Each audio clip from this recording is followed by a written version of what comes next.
Okay, guys, welcome to Series 2 of Horse Racing Tell Me How. My name is Corey Smith. Obviously, the format of the webinars, basically it all started out with an idea to try and educate myself a little bit more in the industry. 48,000 reach we had for the first series, which was incredible, with 4,000 views and 400 odd people registered to do the webinars. This series, over 400 again, a lot of people coming back for a second time, but also a lot of new people. So with the lockdowns here in Victoria, fairly bored in my own job at the moment, but absolutely loved the first series, which was based on ownership. This series is based a lot more around getting to know a little bit more about techniques, a little bit more about the industry, things like pin hooking, standing a stallion, and a little bit more on breeding. So we'll get underway. Welcome to anyone who's new. Also, welcome to our first two guests. So actually cousins, Alastair Dwyer, who I believe is the media and communications manager. Is that right, Alastair? Yeah, that's right, mate. Yep. At Moonee Valley. So he'll be talking about the Spring Carnival and also giving us a little bit of an insight into the struggles for race clubs at the moment, because just as it's tough for us owners not being able to go to the track, it's also tough for the racing clubs not having us at the track. So we've also got Henry Dwyer from Henry Dwyer Racing, who has years and years of experience, one of Victoria's top trainers, but also Henry, you're involved a fair bit with the media, so we thought fantastic to get you on for the first episode. Welcome along. Thanks for having me, Corey. Good to be here. No problem at all. And what we'll do is we'll start with COVID. So start with you, Henry. I mean, you've been moving stables in between all of this. So what sort of struggles has that presented yourself with? It's probably been a good time to be moving, actually, Corey. We've sort of moved from Caulfield to Ballarat in the last couple of months, and while moving here in winter hasn't been ideal, it's been we can't have owners at the stable at the moment because obviously COVID protocols. So building new stables, it's all been a little bit of a mess and not sort of looking as flash as we'd like it to. So it's been a good chance to sort of get it all done before owners can come back, hopefully soon. On the races side of thing, there's positives and negatives. Obviously, our job, we're pretty time poor, and going to the races is a part of our job, but it's probably not the most productive part of our job. You know, sitting in the car for a couple of hours, going to Caulfield and driving back when I could be sitting in the office or doing things with all the other horses in the stable. It's sort of actually probably been more productive not having to go to the races all the time. We go to the races, you know, we don't make the horses run any faster if we go to the races. We go there to interact with our owners and to catch up with them, which is a necessary part of our business, obviously. And not having owners at the races means we probably don't need to go as much, which has sort of enhanced my productivity, which has been great. But on the downside of that, not catching up with your owners all the time is a little bit tricky, because owners are obviously the lifeblood of your business, and you need to be selling horses to owners all the time. And if you're not catching up with them, it's hard to sort of maintain that relationship and be in contact with them and sting them for more money, I suppose. Yeah, I understand that. And also, Alastair, from a race club perspective, I know that you guys, timing-wise, probably were at a good stage. But now with the new season starting, and I'm myself a Moonee Valley member, but one of the questions in our survey was, are you a Moonee Valley member? And a lot said no. So I guess for you, attracting new members, but also keeping the members you have, how difficult has that been in this period?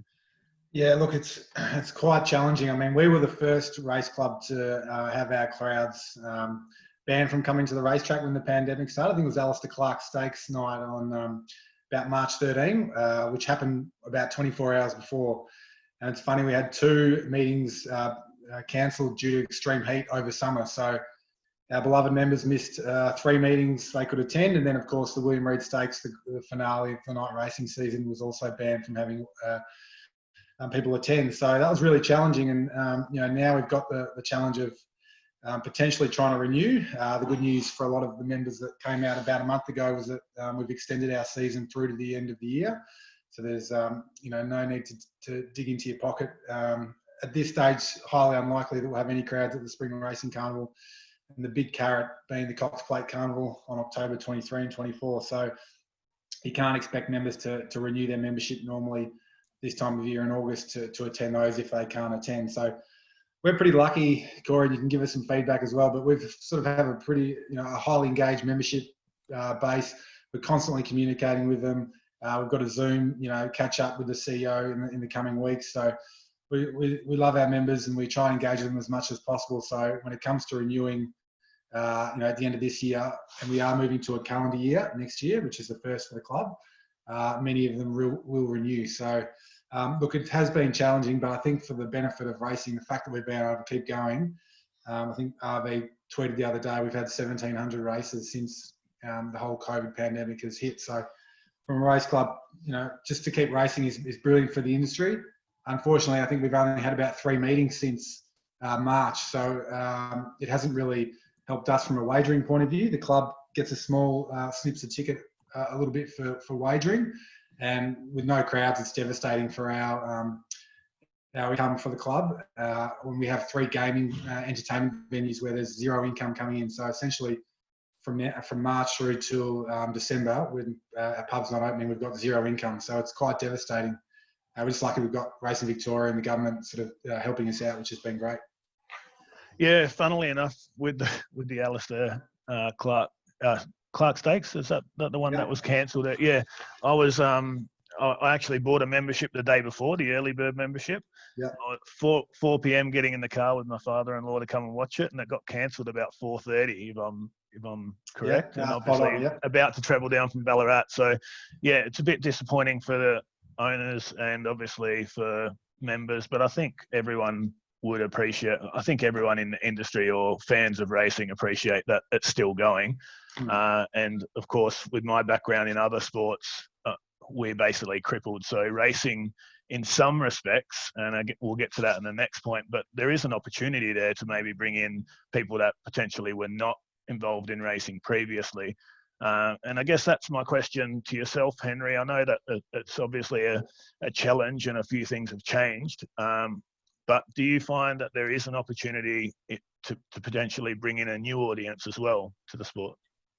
Yeah, well, for sure. And you're spot on when you say we're so lucky. And being sort of the only sport in town for a lot of the time over the last few months has been a huge opportunity for the industry. And just to take it back to a sort of a media perspective, I know the figures for free-to-air TV, which we were doing on Channel 7, we had sort of 1.5 million people watching each Saturday, and those figures in previous years had only been sort of when Winx was racing, and these were just run-of-the-mill Saturday winter meetings, which previous years nobody really has an interest in, but prime time on a Saturday afternoon, you're watching that, or Hogan's Heroes reruns or something, you get a heap of people that haven't been interested in the sport before and are getting an interest. I think the way that Channel 7 covers it is sort of, for want of a better term, dumbed down a little bit, and it sort of appeals to those sort of newer people that might have an interest. And I reckon I had 8 or 10, so not just inquiries, I reckon I sold 8 or 10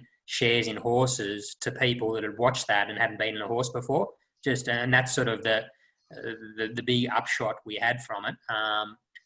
And maybe those people will continue, people that have watched it and flicked on it because there's nothing else to watch, will just continue being interested in the industry, which is what we need. We always need to renew our sort of customer base, and not just from my perspective, but from industry-wide perspective. And that's been a really lucky break for us, I suppose you'd say, being able to continue. Yeah, and I think you touched on a few things there, and we will get into the opportunities and some ideas that the participants have. But the last episode of the first season of the webinars, we did speak about things to bring in new owners and race day experiences, and a lot was spoken about other sports in their stats and all of those types of things, which they provide, and the behind the scenes, coaches, dressing rooms, which I mean is a little bit contentious in the news at the moment, but it does give people unprecedented access, which horse racing doesn't always have. Alastair, is that something that you guys are looking at? And I mean, we will expand more on it later, but I guess it's more of a sort of a yes/no at this stage. Yeah, look, it's absolutely is. But the behind the scenes stuff, I mean, we try and do a lot as we can. We're a little bit hamstrung with broadcast agreements with racing.com and to a lesser degree Channel 7 on what we can show on a race day. But anything that we do behind the scenes, especially with jockeys and to a lesser degree trainers, participants love seeing that sort of stuff. So, and punters. So I absolutely think that's an opportunity. Like even just having cameras on jockeys, in the running for races, like that sort of insight that you don't normally can get, I think that would really add to sort of broadcast. So anything that sort of thinks outside the box and can show people, where they normally can't go, I think will really add to that. And I think we need to start thinking like that a bit more. We're very protective of jockeys a little bit, as well as trainers in what we broadcast and what we show. But I think we need to open that up a little bit. COVID's a bit hard because we're protecting them from the public for obvious reasons. But I think we need to be a bit more, think outside the square a little bit with that sort of stuff to engage not only new people, but people who are currently invested in the industry. Yeah, and I guess the question that I posed to all of our participants was, what are they missing the most? So in their homework, what were they missing the most?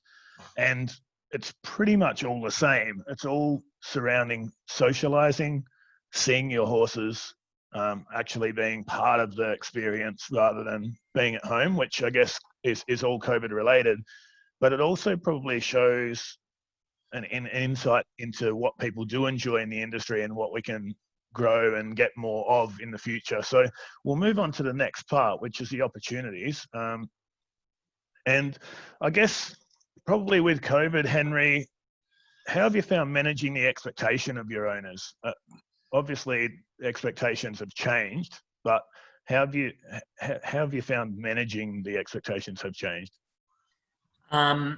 Probably a key part of my job is managing expectations, Corey. Obviously, horses can't all be superstars, unfortunately, as much as we'd like them to. So we try and sort of dampen things down a little bit from the get-go, and then if the horse shows good ability and comes out on race day and does it, then great. If it doesn't, then nobody's too upset. But it doesn't always work like that, unfortunately. But things have changed, obviously, as we sort of alluded to just before. With owners not going to the races, you sort of lose that face-to-face contact, which is part of that whole minimising expectations thing or managing expectations thing. Holding their hand a little bit if the horse goes no good and explaining to them why the horse has gone no good. Because a lot of the time, as I said, I can't make the horse run any faster at the races, but I can certainly explain to the owners why it hasn't gone fast. And that's sort of my reason for being there.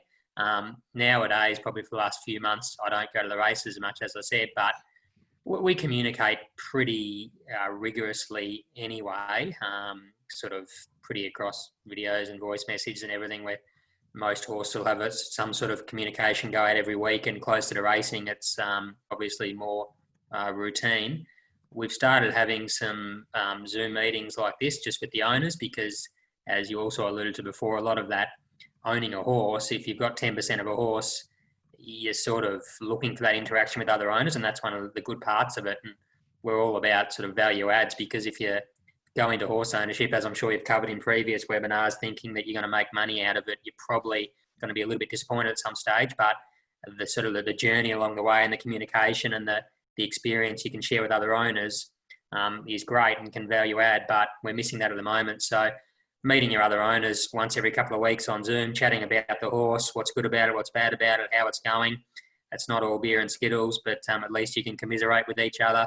And that's sort of one way we've gone about it. But it is challenging. It's tricky. But as long as you're sort of keeping your communication channels open, I think it should be fine. Yeah, and I think you touched on something there about the ownership group. We actually, from the first series of webinars, got an ownership group together, and I know that you were active in the gold sale that we were as well. We were the underbidder on your Pesance de Lune. But you can have a share if you want, Corey. but I think you're in it, aren't you, Al? Yeah, I'm in that one. Yeah. So, but out of interest, I guess,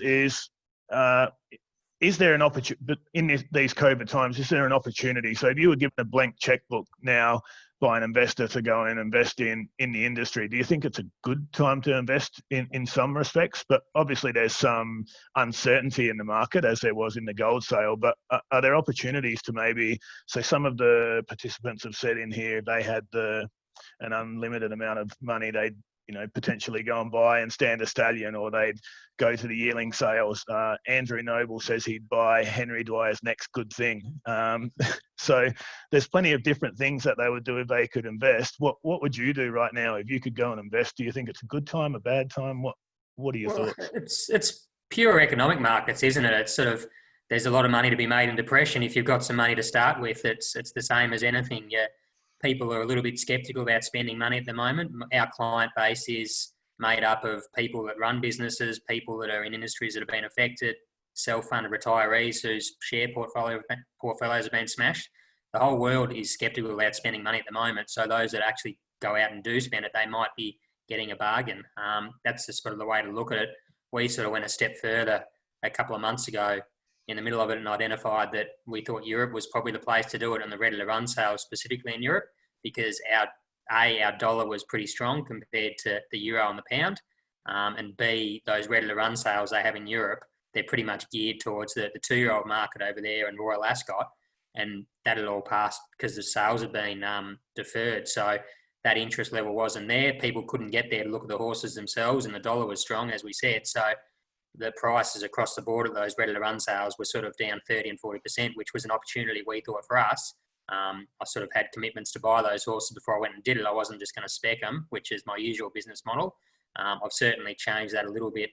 In a normal year, I'll buy 25 to 30 horses pretty much purely on spec, and I'll go and find owners for them later. But I don't really want to be left carrying those horses in the current climate. So I've probably reduced to buying about 20 this year, and mainly with horses that I've already had commitments for. So certainly a good time if you can sell the horses, which is what horse training a lot of the time is about, trying to sell the horse. You don't want to get stuck with them. So if you've got the balls to go out and buy them, then good luck to you, but you don't want to be overextending yourself.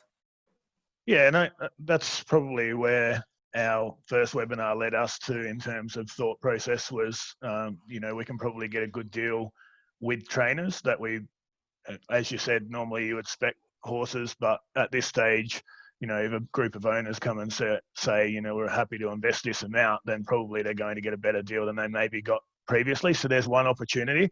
Alastair, there's a few people who have mentioned things such as state versus state challenges or different types of presentations for race days. If they had unlimited money, that's what they would look at, race series, maybe buying a spot in the Everest and that type of stuff. What are your thoughts on those type of opportunities? And I guess Moonee Valley related in things like state versus state challenges, club versus club challenges?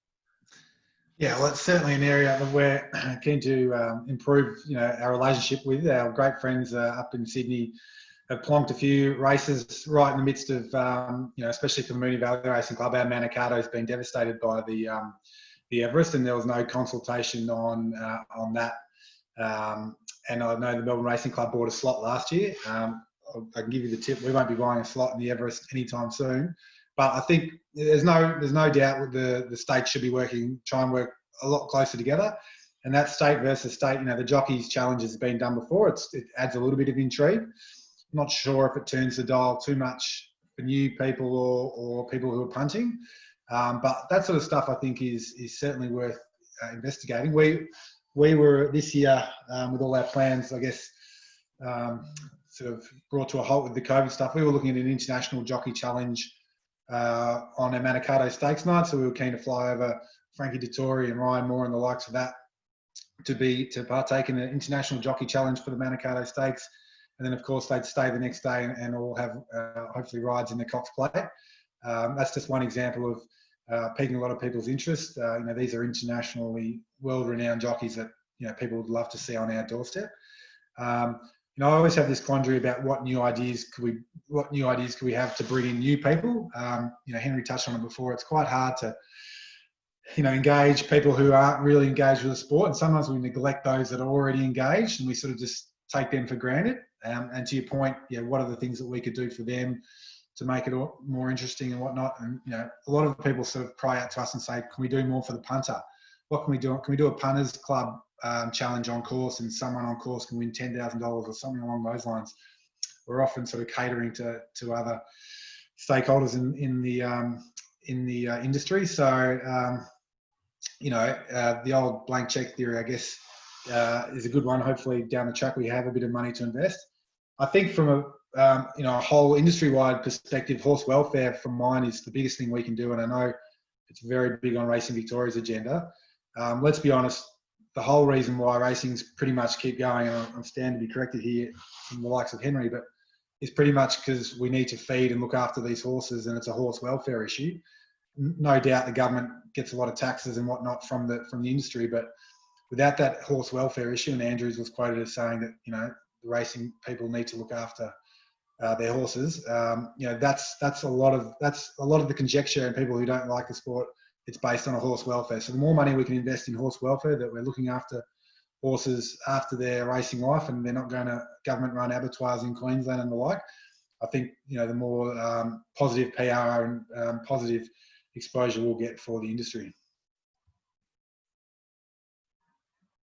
I think, yeah, on that, I guess something else that was interesting that we spoke about in the last episode, I muted myself there, but in the last episode of the first series, we talked about the Michael Jordan Netflix series and how that would be brilliant for racing. And I think, you know, we have so many people at the moment that would tune in and watch a, you know, 10-part series, or, you know, leading into the Cox Plate, and obviously follow people like the Frankie Dettoris, like you said, or you might be following Henry Dwyer's stable, for example. And then obviously then that culminates in some sort of, you know, a little bit like the Formula One Netflix series, those types of things. And I guess we discussed that in the last one.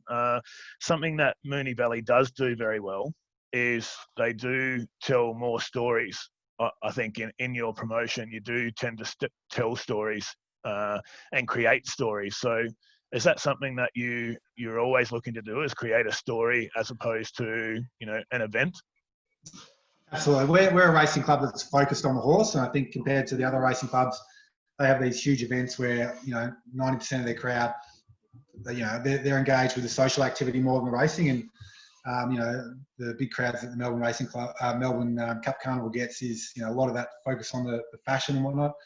You know, we're lucky from a Moonee Valley Racing Club point of view. The Cox Plates just full of legendary horses, and we focus on the horse as the hero and all that we do in our marketing. So we certainly try and tell that story in all of our content, and we try and get that emotional reaction, which we certainly got last week with our What If video, which went really well. But to your point, I'm a huge consumer of The Last Dance and the F1 Drive to Survive. Like, I watch those sports documentaries religiously. Couldn't agree more. You know, I think it gives you a great insight into a sport, and to do that, people would just have so much more respect than they already do, and they have a lot of respect for jockeys and what they go through to ride. You know, the one I was a sort of a bit of a watcher of F1, but since watching Drive to Survive, I watch every race now and get involved in the politics and what happens for every drive. And now, because of that content series, and you're exactly right, if we can do something like that, trainers' lives aren't as interesting as probably jockeys, but as H will attest, it's early mornings, and that's and mucking out stables. But jockeys, they just, you know, the things they have to go through, and, you know, not many jobs out there have 2 ambulances following you around as you go around. So couldn't agree more. That content opportunity is something we can definitely look at. And I think, you know, from a club point of view, it's something we'd need to work with Seven or Racing.com on. They're not cheap endeavours. But yeah, absolutely. It's a great opportunity for sure. If there's any filmographers out there, even my fiance started watching Formula One after that series. So if there's any filmographers that are logged on to this chat and want to get in touch, then, you know, we can start with some little ones out at Henry's stable to start with. Not at the moment, obviously, but after COVID. I agree with Al. My life's very uninteresting. Work, sleep, work, sleep. There wouldn't be much newsworthy stuff in there. So I guess moving on to the Spring Carnival, Henry, obviously massive carnival for all trainers, I would imagine. How are all the new crop of horses for yourself and others looking going into the Spring Carnival? Yeah, we're pretty light on, I'd say, this year. We've got a couple of sort of horses that'll just be bit players. I haven't got anything set for major races. I think, you know, your Melbourne Cups and your Cox Plates and that sort of stuff. So it's borderline, without sounding defeatist, probably unachievable unless you're going and buying your imported horses for, X amount of dollars that are already qualified for races like that. It's very hard to develop those sort of horses here from spending what we spend at the yearling sales, which is typically sort of between 1,000 and sort of 80 to 100,000 on yearlings. You got to buy a lot of them to find one that's going to be that sort of quality of horse. So I'm giving you a long answer, a short question really, but we're sort of, the short answer is we haven't got a lot of decent horses at the moment. So I think the last online sale we had, we turned over 5 of our current horses. The next online sale next week, we'll have 7 or 8 horses going through. So it's a fairly decent cut out of a pool of 100 horses that we sort of work on. We've sort of cut 15 of them over the last couple of weeks. And to keep we need to, for the business to sort of break even, we need that around that 100 mark. So we need to keep buying more. So we'll keep doing that. But as I said, I wasn't too keen to buy heaps this year. So it's probably going to be a little bit down. There's a filly there called La Falaise that probably almost should have won the Oaks in Adelaide. She ran 4th, beaten half head by a pimple with not much luck. So she'll be back for something later in the spring. But realistically, she's sort of only listed Group 3 class against the older horses.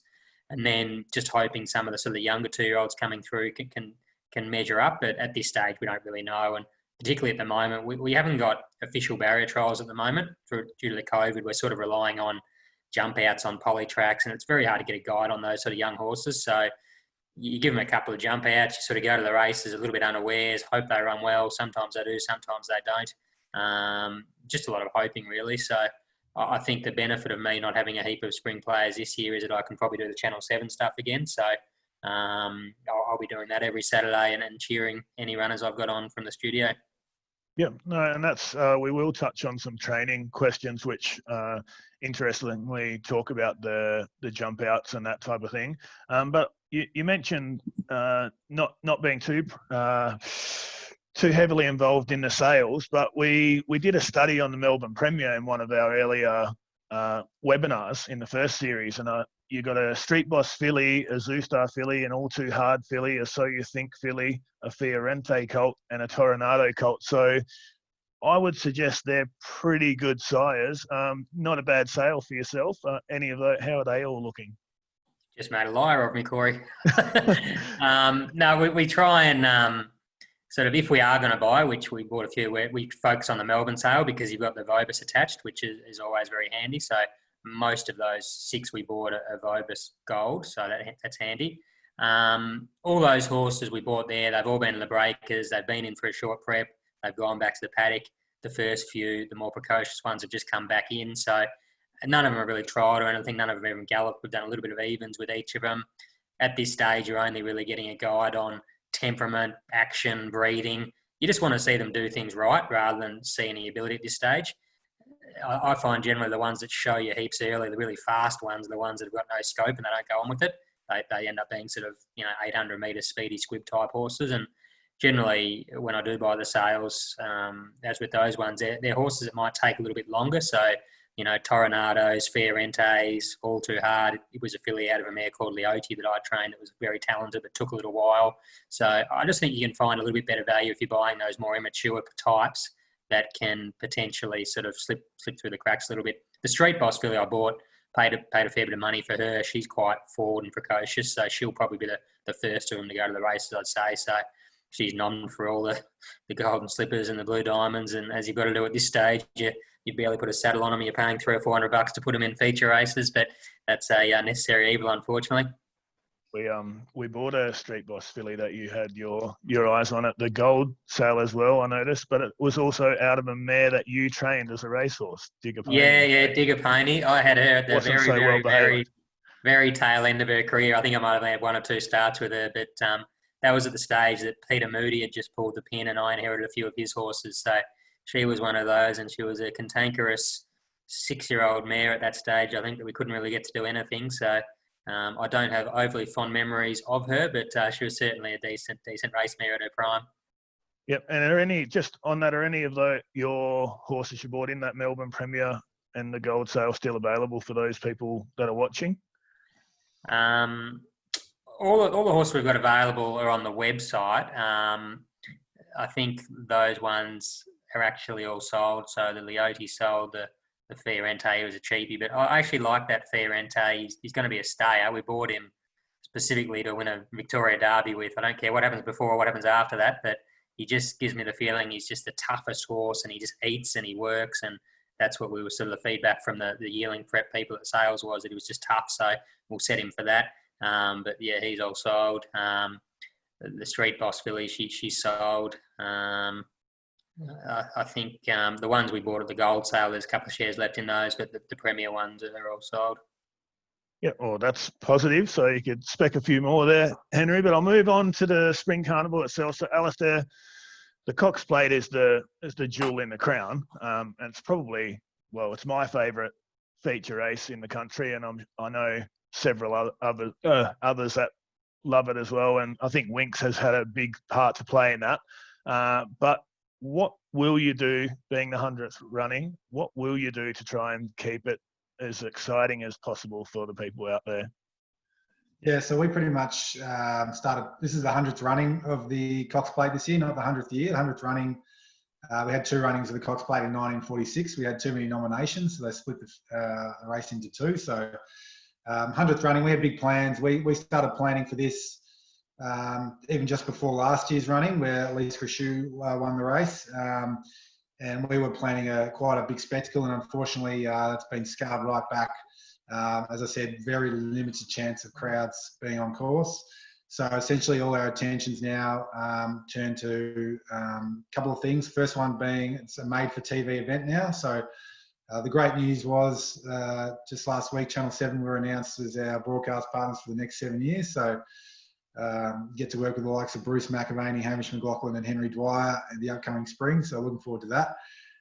So now we'll give them a week or 2. We've got all our plans in how we want to attack this year's Cox Plate. And we'll then go meet with them and then discuss those plans and see what's possible budget-wise and whatnot. And we're talking like virtual crowds, canned noise from the previous Cox Plates, and what in it can we have? Like virtual parades of champions to honour the past champions, all sorts of things. Big content play. We really want to look back on the journey through time of the 99 runnings of the Cox Plate, and really give it that. The thing that it deserves, being 100 runnings. And as you say, we reckon it's the greatest weight for age race in the Southern Hemisphere. And unfortunately this year there'll be no internationals, so we'll get a few Kiwis hopefully coming across. But so the made for TV event's a big one. The other one is how do we engage with our members who can't be on track most likely. So that's something we need to sort of think about, and how we make sure that they get that on-course experience, obviously restricted a little bit by broadcast agreements. Owners as well. Like, what can we do for owners who have a runner in the Cox Plate? It's pretty devastating to think that they might not be able to be on course. So is Legends there on the 200 metre mark an option to put owners in there? Possibly.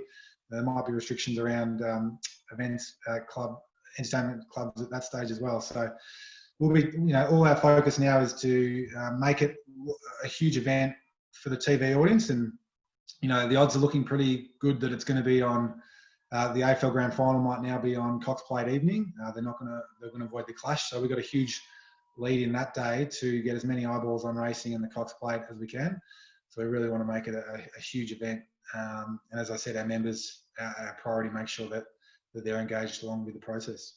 Yeah, and I think that probably matches what everybody's homework has said. So telling a story, covering owners, behind-the-scenes footage, drone footage, all of these types of things are what you've alluded to. We've had some people that have written in and said, it's devastating that they've had horses which have retired during COVID, so they didn't get to see their horse's last race and things like that. So I guess the ownership and the membership side of things is the difficult one. It's because, what benefits do they get that others don't? And that's probably the tricky area for you. But I mean, online now, the world's gone online, I guess, during COVID. And if you look at the other major sporting codes, football or soccer, as we call it here, and AFL footy, like the fake crowd noise, all of those types of things, that does actually make a difference to the viewer experience. So I look forward to seeing what you come up with, to be honest. So obviously we'd like to be there, but sounds like some pretty impressive plans.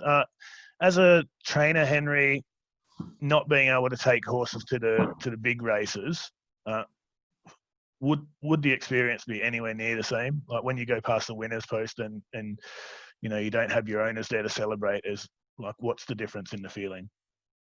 Yeah, it's not much fun, to be honest, Corey. I remember one of my highlights of the year is the Warrnambool Carnival.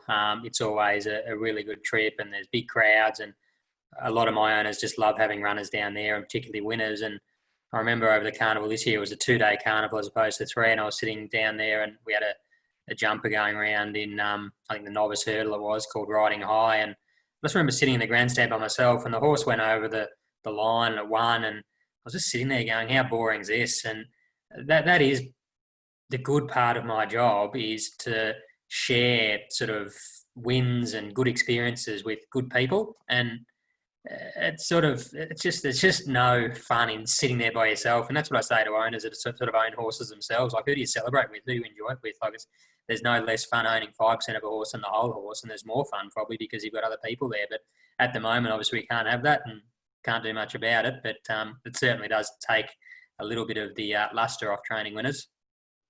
Yeah, I mean, we have to keep coming back to the fact that we're lucky to have the sport still going, but it's definitely just like everything in life at the moment is a little bit crippled with COVID. But seeing how people adapt is an interesting thing, and even things such as the webinar where people have come on because they want to learn more about the industry. It's a good opportunity to educate themselves. So that's our next part, is the education. So the question to the participants was, what area of horse racing have you always wanted to be a part of but never had the opportunity or know-how? So I guess we've spoken about ownerships and different types of ownership, but I guess things like going to the sales as a trainer, how does that work for people who want to go, to a sale with a trainer to look at what they may purchase in normal times, not in COVID times, obviously? I semi-regularly have people reaching out, people I don't know that might email me or call me and say, can I just follow you around? And that's 100% fine. It actually gives me something to do. I hate going around the yearling sales by myself, and it's the most boring job in the world. And you would have seen what Troy does, Corey, when you were sort of following around. And once the novelties of the first time's worn off, it's pretty sparse, pretty bland. But I have someone people ring me up and I might take them around. There's various groups. Like I've got an ownership group called the Dwyer Racing Club, which is run by Kate Sadler, and she always has a crew that come out, and they usually buy one at the Premier Sale and the autumn at the old autumn sale, the gold sale, and she'll bring sort of 20 of her owners out, and we'll talk to a few people, and sort of Brett Gilding from Inglis will give them a talk, and it's just all about the ownership experience, and as we alluded to before, just the value adds, and sort of you want people to know what you're doing and about the horses, because at the end of the day, they're sort of investing in them, and they need to know what they're doing, and it makes them more likely to do it going forward rather than just sending a check or doing a transfer and having a name in a book and not knowing what's going on.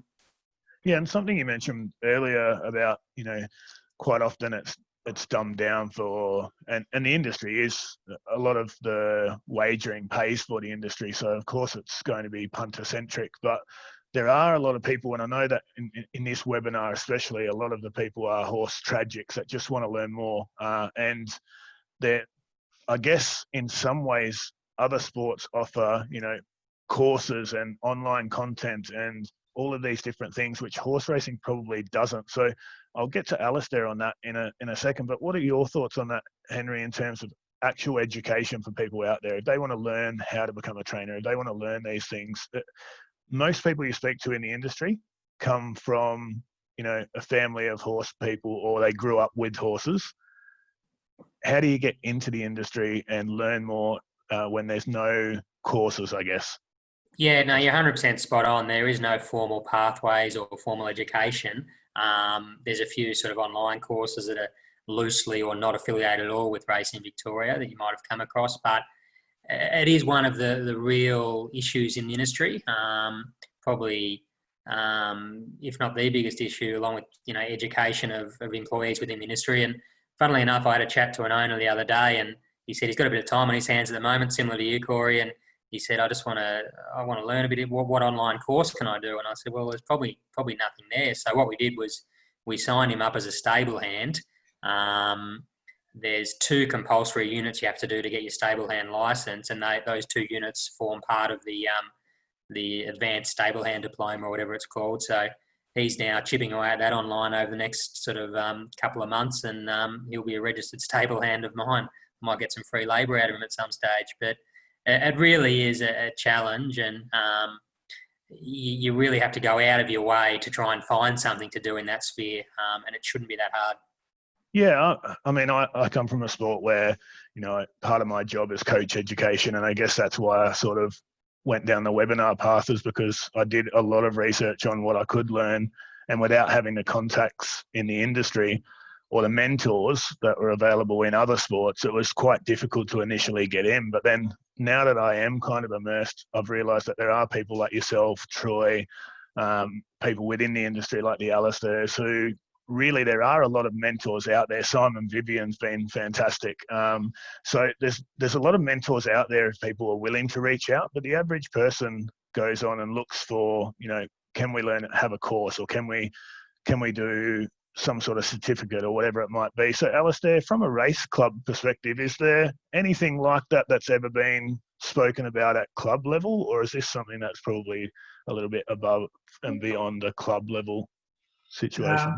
Well, I'll just speak from experience, like to the point before, it is quite hard to get into, owning a horse. To your point before, unless you know someone in the industry, you wouldn't know where to start, would you? I'm not sure going to a trainer's website is probably the first place you'd go. I've had friends reach out to trainers and say, we're interested in buying a horse, and they get nothing back. So we need to make that path a lot easier. Not from me. I'll be chasing you down and wouldn't be letting you go. No, mate, you'd be on a Zoom meeting in a heartbeat. But no, we do need to make that path easier. And I get my friends in horses all the time, only because they want to get involved. They just never have the knowledge or know-how. So to that point, I think we need to get better at educating people on how they can get involved. From a club point of view, well, we don't have to educate people to find out how to become a member, because that's fairly straightforward. But we have run events, I think, in the past and have seminars and stuff for members, and we might be going back a little bit now, but on educating members on certain areas of the industry. And we do have a lot of special guests attend our events, from a training or as a jockey, who can give some insights into their lifestyle.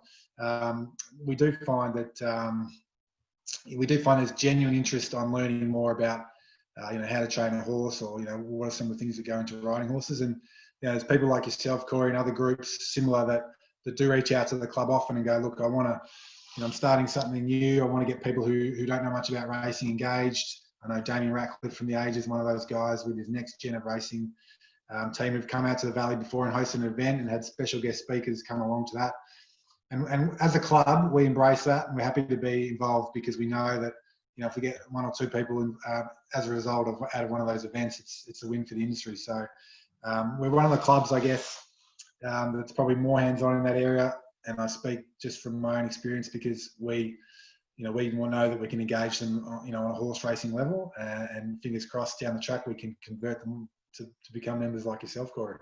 Yeah, and I think that something you alluded to there is it is difficult to get involved. So I think probably I looked at buying into a horse for a couple of years before I ended up going in, and I got lucky with the horse I went into that it wasn't.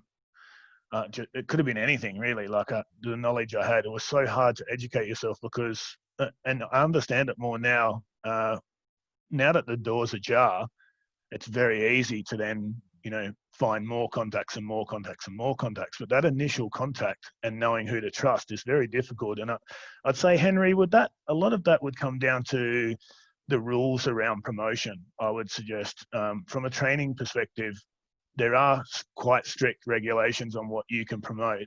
So in terms of what's for sale and things like that, and how it's for sale, and breaking down the costs and those types of things. So is that restrictive, do you think, as a trainer? And yeah, we're terribly hamstrung in terms of how we can advertise. It's the big distinction is, so ASIC sort of for a while there had us classified as a managed investment scheme. So if you wanted to buy a share in a horse, you were part of a managed investment scheme. And to get to that stage, the product disclosure statements and all the hullabaloo we had to do was just wasn't worth it. And it was just, we had to keep the money in trust and we couldn't use that money for other, like, it was just almost unworkable.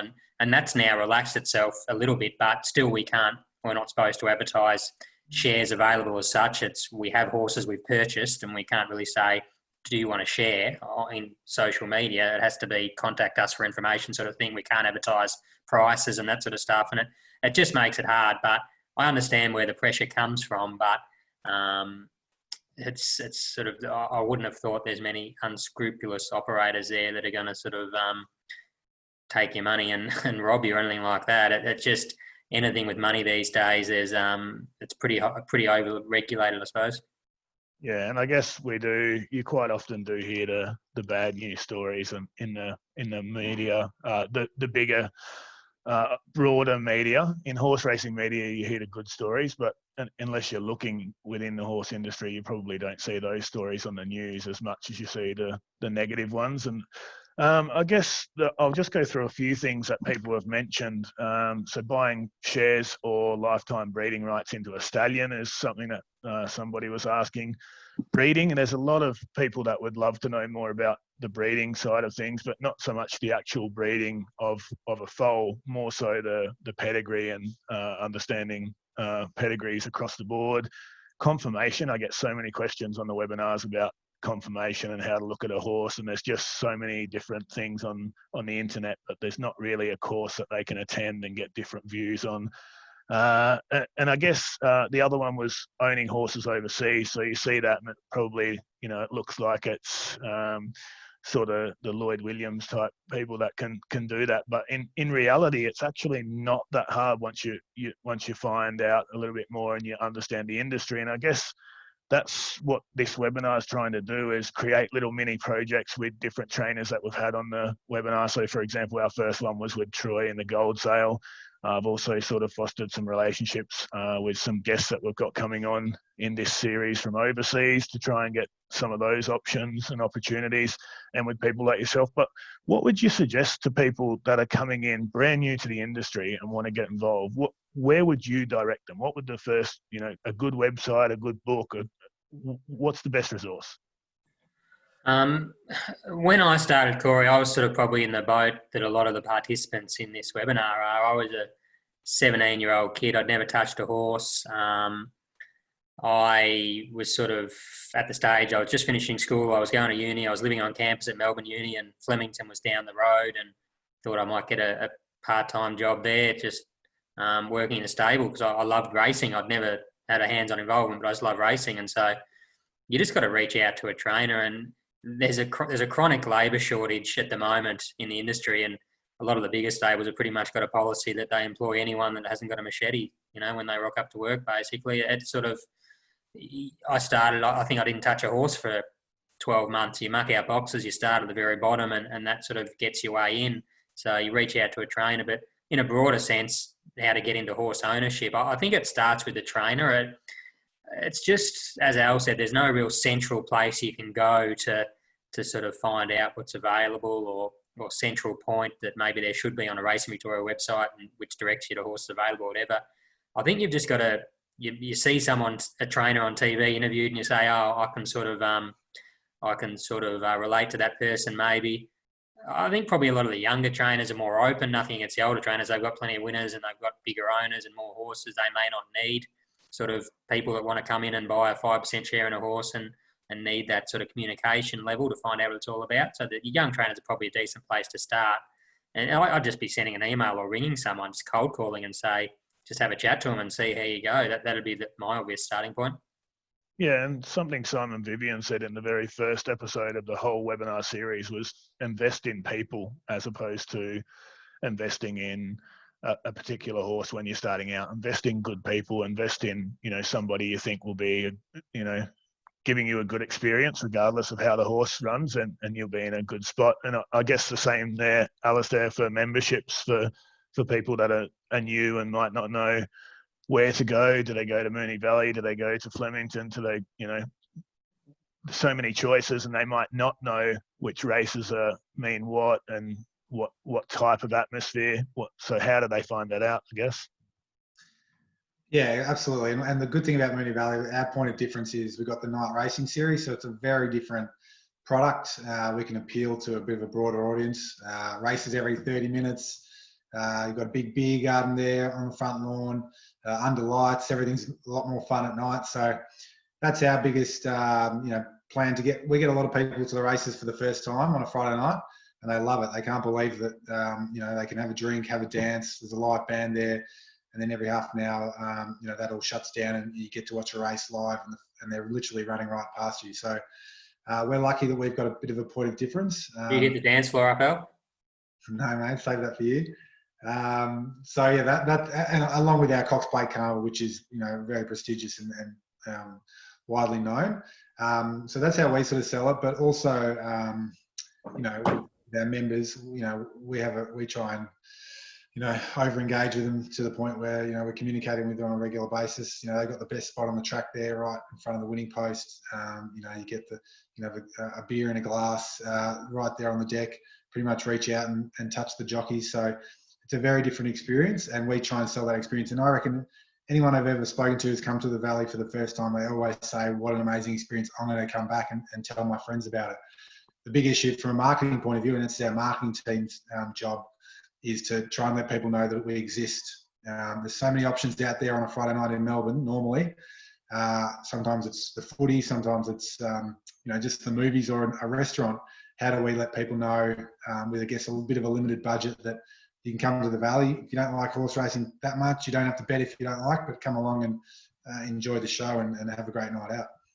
Yeah, and I've got a few training questions for Henry, but just firstly to Alastair, a question came in from Jamie Sharp live saying, what percentage of income is centered around the Cox Plate? But what I'd probably ask more so is how exactly does a club work? So for those that don't understand how a club works, what's in a broader term, what's the model? Yeah, so we run 23, 24 race meetings a year. We exist to be a racing club. We exist for our members who are the lifeblood of the racing club, but we have diversified our portfolio over the years because racing, to be honest, is a bit of a lost leader for us. We've got 3 gaming/entertainment venues that drive a lot of our income. That's what's hurting us at the moment because they're all shut.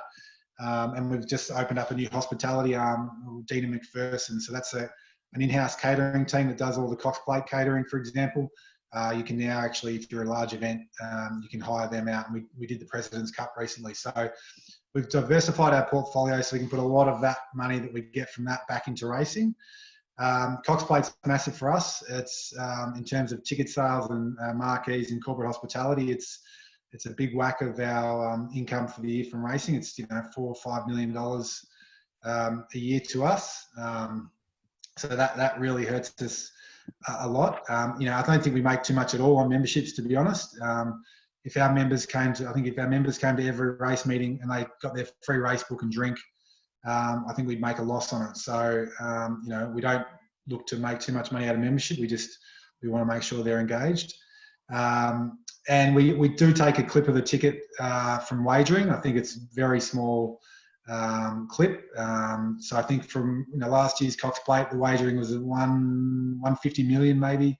We might get a very small percentage of that, and then a small percentage of other race beatings. So while wagering's up, I think the corporates are up 40% year on year. We don't see much of that, obviously, but our major sponsor in the same breath is Ladbrokes, and they invest quite a lot of money in from a sponsorship point of view. So our club partners are really important to us as well.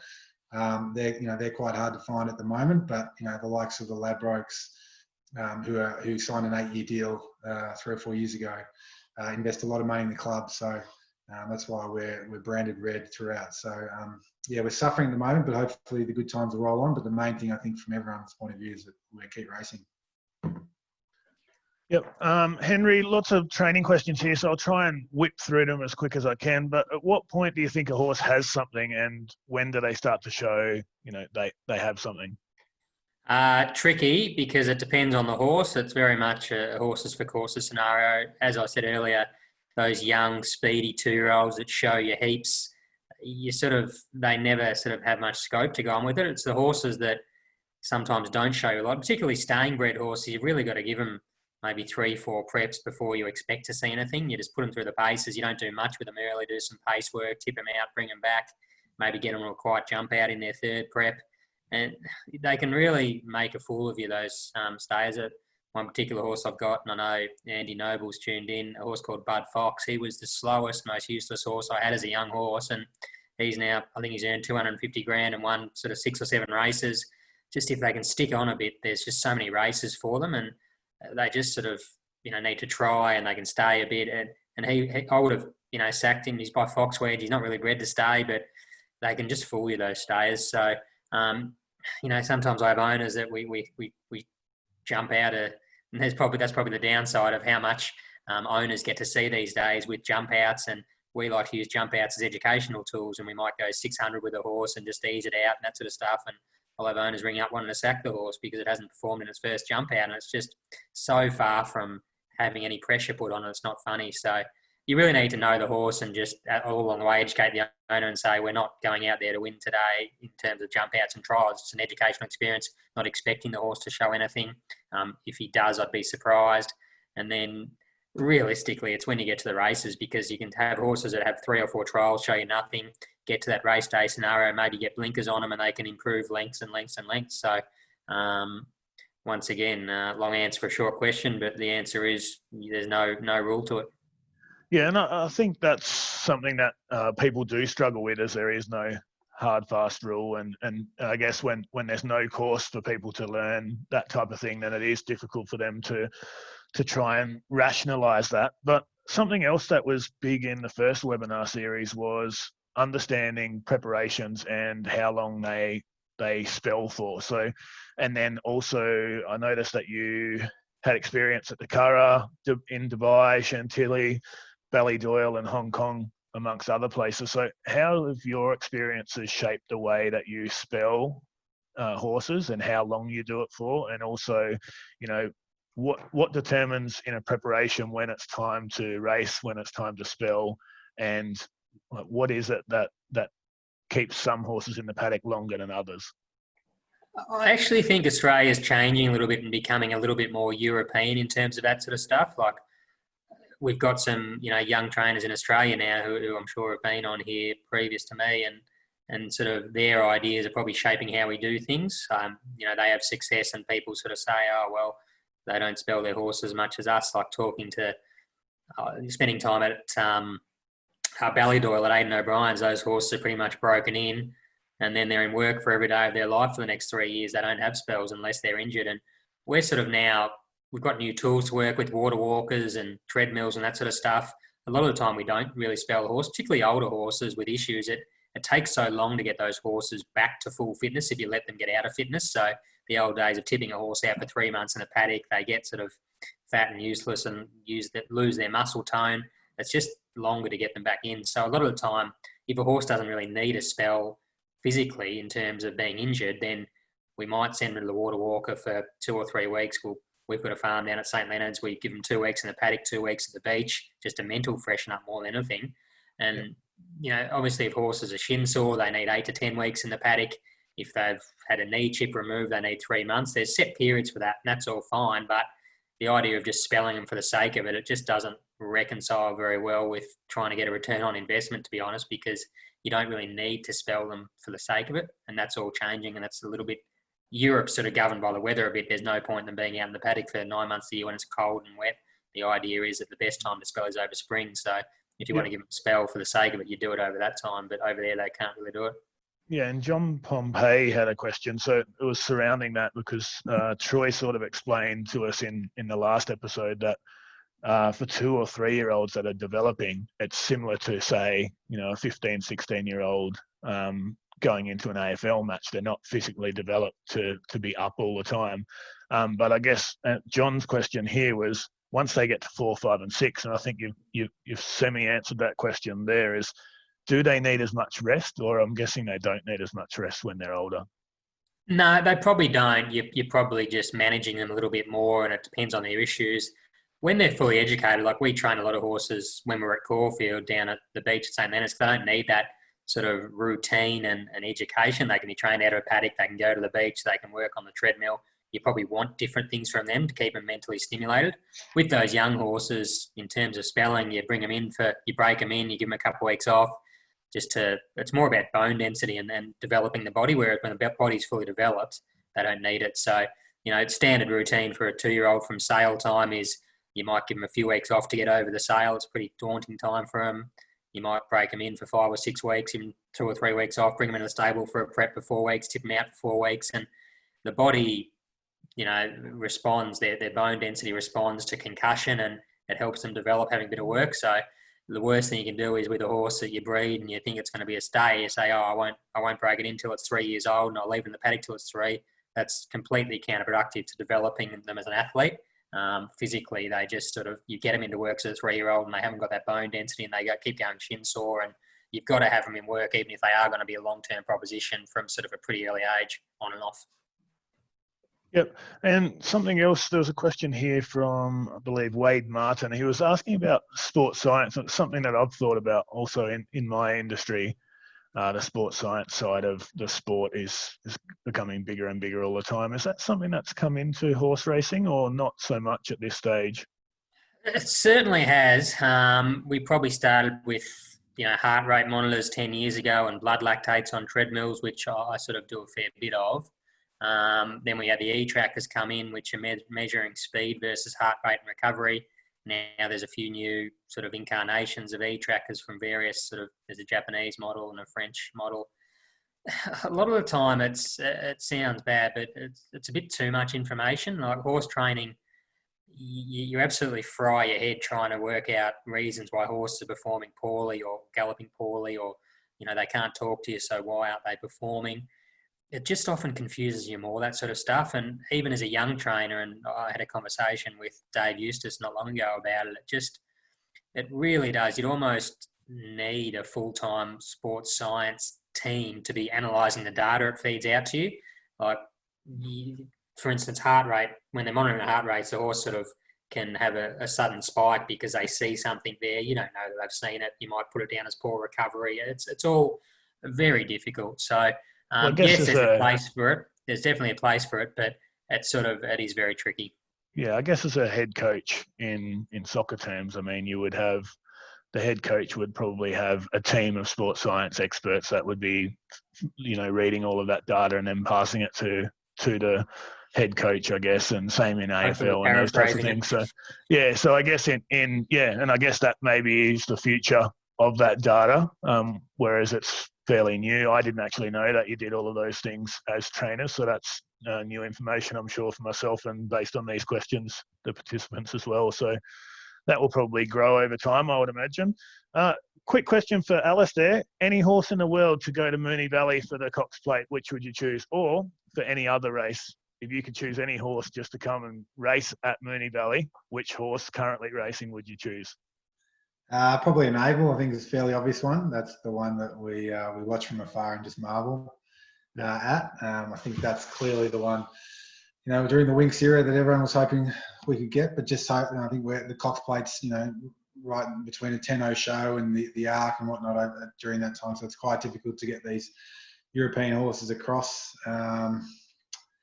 Yeah, I'd have to say Enable off the top of my head, mate. That was the one I'd love to try and get to the Valley. Yep. And Henry, a question from one of our participants was, has the business model that trainers have to go down, and I guess all of these other things like reading data and that type of stuff, has that taken away from the pure training or horsemanship of trainers? And more importantly, has that taken away from sometimes the enjoyment for trainers, having to deal with all the owners and that type of thing? Not having to deal with the owners hasn't taken away the enjoyment, but I think that the rigours of training probably takes away from the enjoyment. To sort of put it in my sort of, I suppose, sphere, when I started, I had, 8 or 10 horses. I did it all myself. I was very hands-on. It was incredibly enjoyable because that's what you become a horse trainer for, to interact with the animal. Whereas once you start getting 30, 40, 50, 60 horses, you basically become a business manager and you're the CEO of any company, really. You've got a accounts department, you've got a marketing department, that's even before you start worrying about the horses. And so it's a very sort of rigorous job. And, the HR side of it in particular takes away from the enjoyment of it. We have to employ a lot of staff. It's a very labour-intensive business, and there is a chronic labour shortage, particularly track riders. So you're constantly chasing your tail and trying to manage staff. And I've actually got an HR manager, which has taken a lot off my plate. But it's sort of, the reason you get into racing and the reason you get into training horses isn't sort of where you end up. And I look at those blokes with amazement that can train sort of 150, 200 horses, because it'd certainly do my head in trying to do that, particularly with sort of semi-incompetent staff a lot of the time, because there just unfortunately isn't enough good staff to sort of to fill the industry with. Yeah, and I guess once again it goes back to the shortage of education there, and probably that's one massive hole that could be filled, and the fact that there's opportunities for people to become staff members when there's such a shortage of jobs in the general workforce at the moment. It should be something that people turn their eyes to, and I guess that's something from an industry perspective they could maybe sell more, that there are jobs available in the horse racing industry for those that want to get involved. 100% every day of the week. I'd rather have someone with absolutely no experience with horses that comes in off the street with the right attitude and a decent worker and happy to learn and willing to learn, and you can teach them the right way to do things, rather than people that may have been in the industry all their lives. They think they know how to do things and they do it differently to what I want done, and they're semi-unreliable and those sort of people. So anyone with a work ethic and a willingness to learn is certainly most welcome. Yep. And one last thing, jockey selection. How do you choose your jockeys? It becomes a little bit political at times, because we sort of, in any business and certainly in racing, you want to deal with people that sort of help you out. So we have a number of jockeys that base themselves, well, traditionally at Caulfield, where I've been previously, and they come and ride gallops for us on Tuesdays and Saturdays, and they're part of the team. And they might not be the Craig Williamses and the top echelon of jockeys, but they're sort of good, serviceable jockeys, and they've got a relationship with the horse and they know the horse, and I think that's probably more important. So I like to put on blokes like, Damien Thornton, and our apprentices, Georgie Cartwright and Michael Poy, Ben Allen, who does a lot of work for us. I think they're all good jockeys in their own right, and they know the horses, but sometimes the political aspect comes when the owners want Damien Oliver or Craig Williams on the horse, and you've sort of got to explain that, yes, we can probably have those people on the horse, but they're not going to be there to ride it next time when they've got a better offer. Whereas, there's some sort of continuity with the guys I use, which is always helpful. Yeah, there's certainly some good jockeys coming through, and opportunity's a big one there. I've noticed, I sent a text to Matt Kamani earlier to say that Fred Kersley Kamani is like Pikey in the last in WA at the moment. So just a quick one there for Alastair. Sires, favourite sires. Who would you choose if you had to? I can easily. Street Boss. Street Boss. Yeah, so my first horse, or one of my first horses, I ridden Tycoon with, it's just Sweet Tycoon with Henry Dwyer Racing, and certainly paid its way. And the last one was a Street Boss. So yeah, that'd have to be those two. Rumble Doll, sadly, career was cut short, but had a good short career and was now sold as the Broodmare. So very profitable when in a lot of cases they're not. So they'd be those two. Yeah, and Henry said Street Boss, but I have a direct quote here from a sale, Henry, that says, which is your quote: "Toronado is the best stallion in Victoria." Yeah, no, I'm pretty happy with Toronado. To be fair, I said Street Boss just to G Elliott because I know he's a bit upset about selling Rumble Doll recently, but I do reckon Toronado is the best stallion in Victoria. I've bought 3 of them this year, and I bought a couple more privately. I've been trying to go around and find them with breeders that have bred them and not sold them, and buy half of them and things like that. His stats are phenomenal for a sort of a second season stallion. He's only had the one stakes winner, which is at Still a Star down in Tassie. But you look through the stud book, and in his first crop, there's 10 or 12 horses that could easily be stakes winners over the next 4 or 5 months. Like, he's just got that many promising young horses, your Masked Crusaders and the horse of Matt Laurie's that went to Hong Kong, those sort of horses. Like, you just don't see the sort of the winners to runners rate, or runners to winners rate that he's sort of got. So I said to Adam Stankston not long ago that I think he'll struggle to keep him in Victoria going forward, because the Hunter Valley farms will come knocking as they do. And we saw Written Tycoon go up there this year to fill a hole up there at Arrowfield. But I think anyone that can get into Toronado at this stage, I think he's been full for a while this season, but if you can buy a share in one, then you'll be doing pretty well. Yeah, there's not too many that are available in the sales, unfortunately, for us out there. We were certainly looking for Tornadoes as well, along with our others. But just on the screen, guys, giveaways. So on social media, if you have a look on our Facebook page, there's a giveaway in the bottom left there is the Henry Dwyer Racing pack. In the top right is the Moonee Valley pack there, which has the winx beanie and everything else as part of it.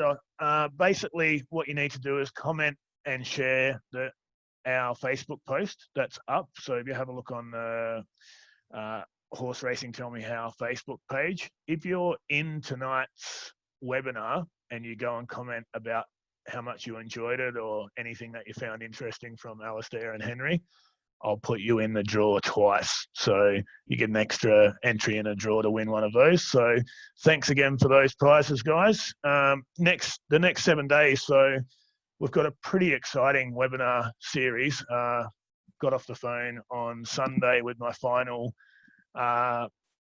panelist, which is Henry Field from Newgate. So that'll be an interesting one to come on Standing a Stallion, along with James Price at Woodside Park Stud.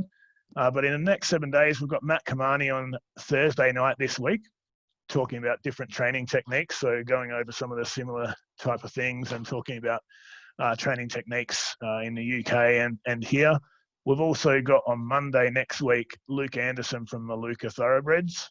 We've got Ed Sackville from Sackville Donald in the UK, one of the world's most famous and well-renowned bloodstock agents. And then Simon Vivian from Inglis, who those three guys will be joining us to speak about pin hooking and understanding the different types of pin hooks and what it actually is and all those types of things.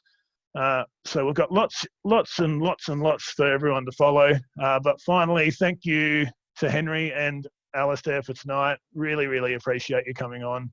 I know that the participants will have enjoyed that just as much as I have. Looking at the numbers, they haven't dropped at all the whole way through. So everyone stayed in for the whole hour. We've gone now an hour and 10 minutes. So thanks for your time. Appreciate it. I'm sure we will reach out at some stage and we'll see you at the Valley, Alastair and Henry. I live in Ballarat, so no doubt at some stage when these restrictions are off, a group of us might have to venture out there and have a look around. But thank you very much. And hopefully we stay in touch and hopefully you guys have enjoyed it as well. No worries. Thanks. Terrific. Thanks, Corey. It's been good. Appreciate it, guys. And thanks again. We'll see you again next week. Follow the Facebook page for any updates and your emails, and we will be back soon. Thank you.